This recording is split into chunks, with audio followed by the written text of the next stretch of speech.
భారతీయ railway మరో record సృష్టించింది. పట్టాల మధ్యలో విద్యుత్ ఉత్పత్తి చేపట్టింది. రైలు పట్టాలపై ఎలక్ట్రిసిటీ ఏంటి అంటారా? Watch the story.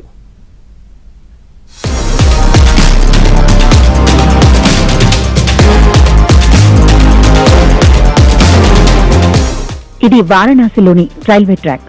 దేశాన్ని కర్బన ఉద్గార రహితంగా మార్చాలన్న ప్రధాని నరేంద్ర మోదీ స్వప్నం సాకారం చేసే చర్యను చేపట్టింది ఇండియన్ రైల్వేస్. సుస్థిర రవాణా వ్యవస్థ రూపకల్పనలో భాగంగా సౌర విద్యుత్ వినియోగాన్ని పెంచుతోంది.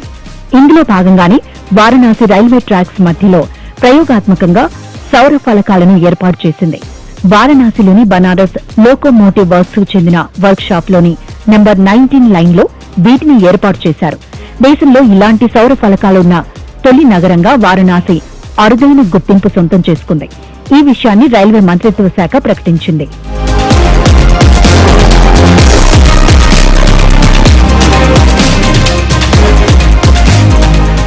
పైలట్ ప్రాజెక్టు కింద ట్రాక్స్ మధ్య సోలార్ ప్యానెల్స్ ఏర్పాటు చేసింది. వీటి నిర్వహణ కూడా చాలా సులువంటోంది రైల్వే శాఖ. పూర్తి దేశీ పరిజ్ఞానంతో అభివృద్ధి చేసిన వీటిని రైళ్ల రాకపోకలకు ఆటంకాలు లేకుండా ఏర్పాటు చేశారు. ఇందుకోసం ఎలాంటి భూసేకరణ అవసరం లేదు. ఈ ప్రాజెక్టు పూర్తి స్థాయిలో అందుబాటులోకి వస్తే ఏటా 3.5 లక్షల యూనిట్ల విద్యుత్ అందుబాటులోకి వస్తుందని పేర్కొంది. ప్రస్తుతం దేశంలో 1.2 లక్షల కిలోమీటర్ల మేర రైల్వే ట్రాక్స్ ఉన్నాయి.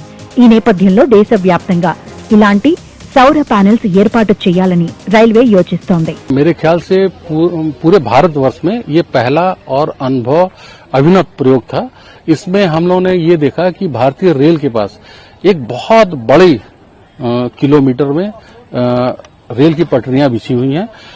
बनारस रेल इंजन कारखाना के कारखाने परिसर में कर्मशाला परिसर में 5.8 किलोमीटर का यार्ड ट्रैक है, जिसका हम लोगों ने सोलर पैनल लगाकर इसका सदुपयोग किया है.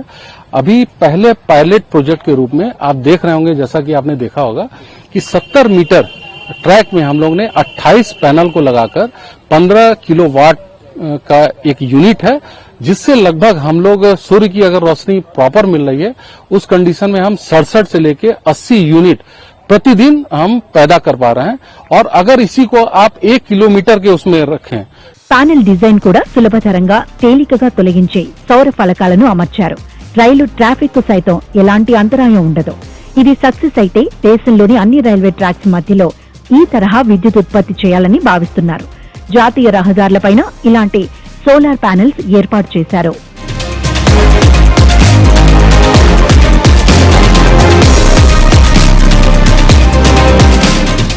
మన దేశం ఇప్పుడు సోలార్ విద్యుత్ వైపు వెళ్లాలని ప్రయత్నిస్తోంది.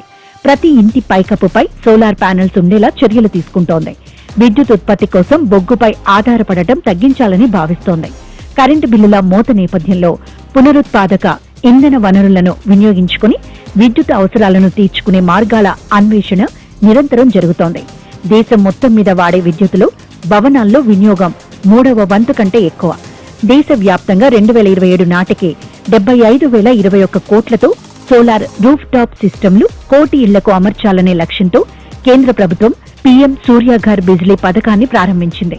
2024-25 బడ్జెట్లో ఇందుకోసం 13,175.33 కోట్లను కేటాయించింది. కానీ ఇప్పటి వరకు 16.15 లక్షల గృహాలపై మాత్రమే రూఫ్ టాప్ పెట్టగలిగింది. అవగాహన లేకపోవడమే ఇందుకు కారణం.